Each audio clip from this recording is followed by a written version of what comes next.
வணக்கம் and welcome to my channel cinema talks. இன்னைக்கான வீடியோவில் நம்ம எதை பற்றி பார்க்க போகிறோம்னா கூலியில் இருக்கிற ஹிடன் டீட்டெயில்ஸை பற்றி தான் பார்க்க போகிறோம்.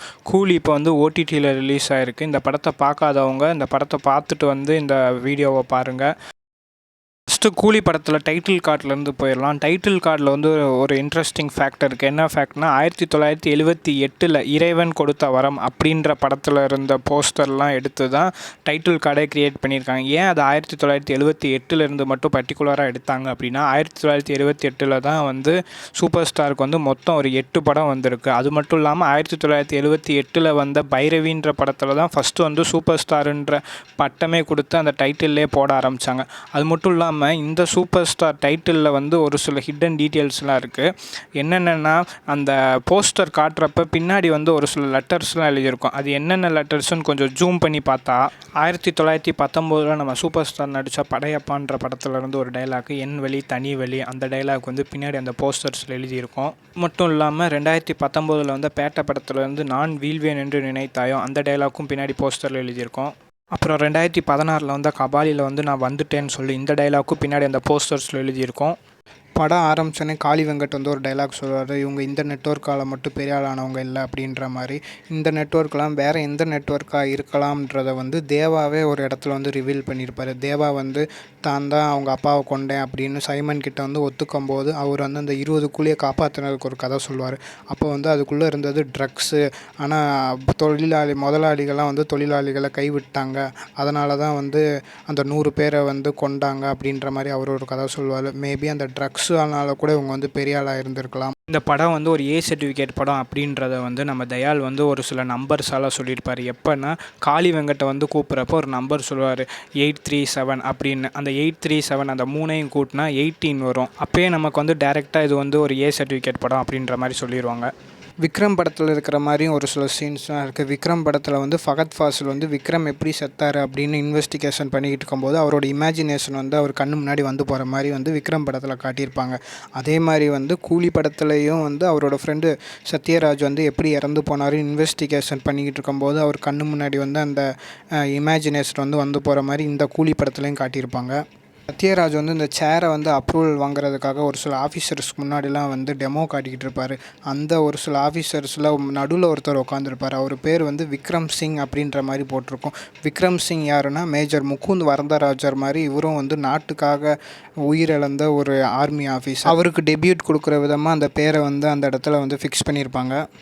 தேவாவுக்கும் ராஜசேகருக்கும் 30 வருஷம் பேச்சுவார்த்தை இல்லை, அப்புறம் எப்படி ஸ்ருதிஹாசன்ட்டு அந்த நம்பர் தந்தார் அப்படின்ற மாதிரி ஒரு கேள்வி வரும். ஆனால் இது வந்து தேவாவோட லேண்ட்லைன் நம்பர். இந்த லேண்ட்லைன் நம்பர்லேருந்து தேவா யாருக்குமே கூப்பிட மாட்டார். ஒருவேளை ராஜசேகர் வந்து இவரை கான்டாக்ட் பண்ணணும் அப்படின்னா அந்த ஒரு லேண்ட்லைன் நம்பர் மட்டும்தான் இருக்கும்.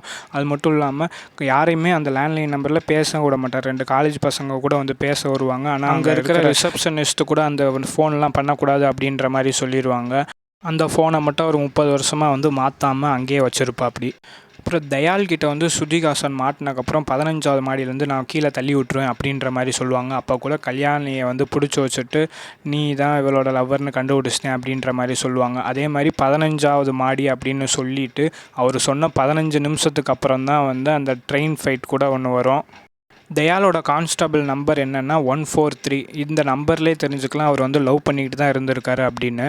ஸ்ருதிஹாசன் வந்து தயால்கிட்ட இருந்து தப்பிச்சு வரும்போது வந்து அவர் கழுத்துலையும் கையையும் சேர்த்த மாதிரி ஒரு கட்டு போட்டு விட்டு வருவாங்க. இந்த கட்டை வந்து எப்போ அவர் வந்து கலட்டுவாரோ அப்போ வந்து கல்யாணி வந்து சாகிற மாதிரி காட்டியிருப்பாங்க.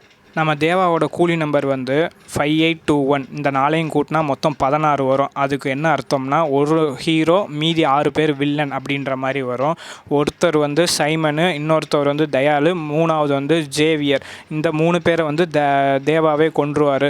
இன்னும் 3 பேர் யார் யாருன்னா காக்கர், அப்புறம் தாஹா, அதுக்கப்புறம் கல்யாணி. இந்த 3 பேரை வந்து தேவா வந்து மன்னிச்சு விட்ருவா. அப்படி வேறு யாரோட கூலி நம்பரும் காட்ட மாட்டாங்களா அப்படின்னு கேட்டிங்கன்னா காலிசாவோட கூலி நம்பர் வந்து 3932 அப்படின்ற மாதிரி சொல்லுவாங்க. அதுக்கப்புறம் கடைசியாக வந்து உங்கள் கூலி நம்பர் என்ன அப்படின்னு ஸ்ருதிஹாசன் கேட்கும்போது 3348. இந்த 3348 யாரை குறிக்கிது அப்படின்னா இந்த தேவா மேன்ஷனில் இருப்பாங்களே 18 கூலிக அவங்கள குறிக்கும். அதுக்கப்புறம் வந்து போர்ரா கொக்கி அப்படின்னு அந்த பெட்டியை திறக்கும்போது வந்து ஒரு 2 கூலி நம்பர் காட்டுவாங்க, 006 007. இந்த 6 7 எதை குறிக்குதுன்னா லோகேஷ் கனகராஜ் எடுத்த போன படத்தை லியோ படத்தை தான் குறிக்கும். தளபதி 67 அப்படின்ற மாதிரி. நம்ம தாஹா வந்து லாஸ்ட் சீனில் வந்து வரப்போ வந்து 2 கண்டெய்னர் காட்டுவாங்க. அந்த 2 கண்டெய்னர்லையும் என்ன எழுதியிருக்கும்னா, பலாக் லாஜிஸ்டிக் சர்வீஸ் அப்படின்ற மாதிரி எழுதியிருக்கும். இது வந்து மகாராஷ்டிராவில் இருக்கிற ஒரு கம்பெனி பேர். இது வந்து 1975 வந்து ஓப்பன் பண்ணியிருப்பாங்க. ஏன் 1975 ஓப்பன் பண்ண கம்பெனி இங்கே வச்சுருக்காங்க அப்படின்னா, 1975 தான் வந்து சூப்பர் ஸ்டார் வந்து நடிக்க ஆரம்பித்தார். அதனால தான் வந்து அந்த கம்பெனியை தூக்கி இங்கே வந்து கனெக்ட் பண்ணியிருப்பாங்க. நம்ம தயாளன் வந்து எப்பயுமே வாயில் பேசுகிற மாதிரி காட்டியிருக்க மாட்டாங்க. ஸ்பீக்கரை வச்சு மட்டும்தான் பேசுகிற மாதிரி காட்டியிருப்பாங்க. ஒரே ஒரு இடத்துல மட்டும் வாயில் பேசுகிற மாதிரி காட்டியிருப்பாங்க. எப்போனா ராஜசேகர் வந்து அவர் போலீஸுன்றதை வந்து கண்டுபிடிச்சிருவார். அப்போ வந்து இந்த மாதிரி நான் ஒரு 30 வருஷமாக ஒருத்தவனை ஆஃப்லைன்லேயே வச்சுருக்கேன், அவனுக்கு தெரிஞ்சிச்சுன்னா ஒன்று அவ்வளோதான் அப்படின்ற மாதிரி சொல்கிறப்ப மட்டும்தான் அவர் வந்து தயாள் வந்து அவர்கிட்ட போய் பேசிக்கிட்டு இருப்பார். மற்றபடி தயாளை வேறு எங்கேயுமே வந்து பேசுகிற மாதிரி காட்டியிருக்க மாட்டாங்க. அதாவது வாயில் பேசுகிற மாதிரி ஸ்பீக்கரில் மட்டும் பேசுகிற மாதிரி தான் காட்டியிருப்பாங்க. கூலியோட ஃப்ளாஷ்பேக் டைம்லைன் வந்து 1993 மேபி ஒரு வருஷம் வந்து இன்க்ரீஸ் ஆகிருக்கலாம், இல்லாட்டி டிக்ரீஸ் ஆகிருக்கலாம். அது ஏன் 1993 அப்படின்னு சொல்கிறேன்னா, இல்லீகலாக ஆர்கன்ஸ்லாம் வந்து திருடுற மாதிரி காட்டியிருப்பாங்க. அதில் வந்து அந்த போலீஸ் ஆஃபீஸர் வந்து இந்த வருஷத்துக்கான ஆளுகள்லாம் செலக்ட் பண்ணிக்கிட்டாங்க அப்படின்னு சொல்லிட்டு ஸ்ருதிஹாசனோட அந்த மெடிக்கல் ரிப்போர்ட்டை காட்டும்போது அதில் டேட் வந்து என்ன போட்டிருக்கும்னா 21/7/2023 அப்படின்ற மாதிரியும், அவங்களோட குரூப் வந்து ஏபி நெகட்டிவ் அப்படின்ற மாதிரியும் காட்டியிருப்பாங்க. இப்போ 30 வருஷத்துக்கு பின்னாடினா எனக்கு தெரிஞ்சு 1993 நடக்க தான் நிறையா வாய்ப்புகள் இருக்குது. ஃப்ளாஷ்பேக் போர்ஷன்ஸில் வந்து அந்த ஜேவியரை வந்து இழுத்துட்டு வரும்போது வந்து சத்யராஜ் வந்து ஏதோ சொல்கிற மாதிரி பார்க்க வருவா. அப்படி அதுக்கப்புறம் வந்து எதுக்கு சொல்லிக்கிட்டு இவனை இவ்வளோ பிரச்சனை பண்ணிக்கிட்டு இருக்கான் அப்படின்ற மாதிரி திரும்பி போகிற மாதிரி காட்டியிருப்பாங்க.